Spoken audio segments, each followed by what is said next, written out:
So Selina Caesar-Chavannes is out of the Liberal caucus.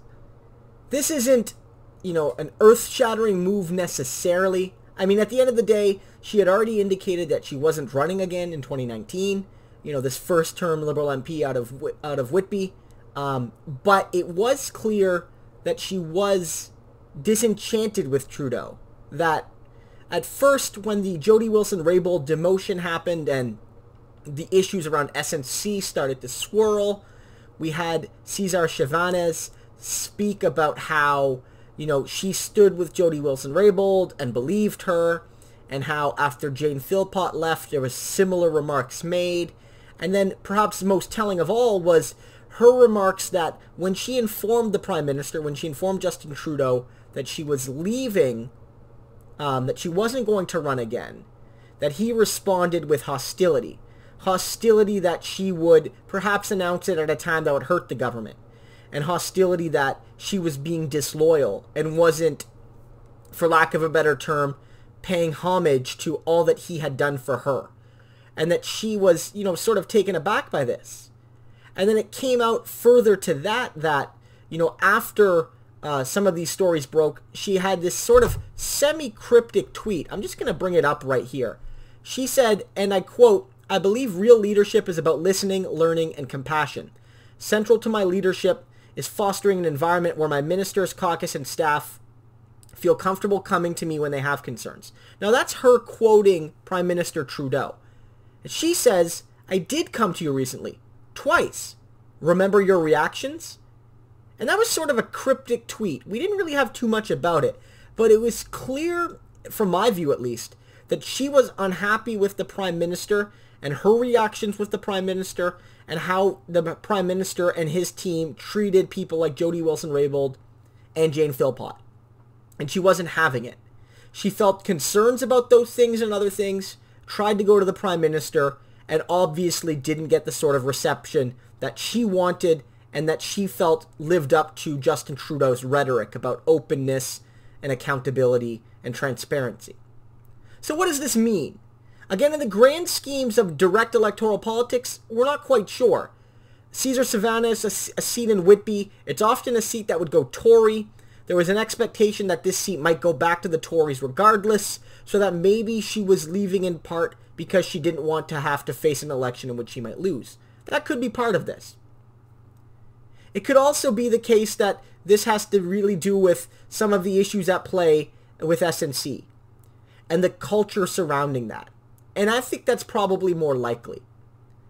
I think, frankly, Caesar-Chavannes, who has made a big deal in her time in Parliament of issues of gender and racial equality, and should be credited for that, was disenchanted by the Liberal Party's actions on those portfolios. Not only in the policies put forward, perhaps, but specifically in terms of internal conduct by this government. She couldn't stand it anymore. And it wasn't enough for her to not just run again. Again, something so abhorrent in her views, something so troubling, so concerning, required that she leave the caucus. Again, it wouldn't be too much for her to just wind down the clock and not run again. If she was unhappy, but maybe not disgusted.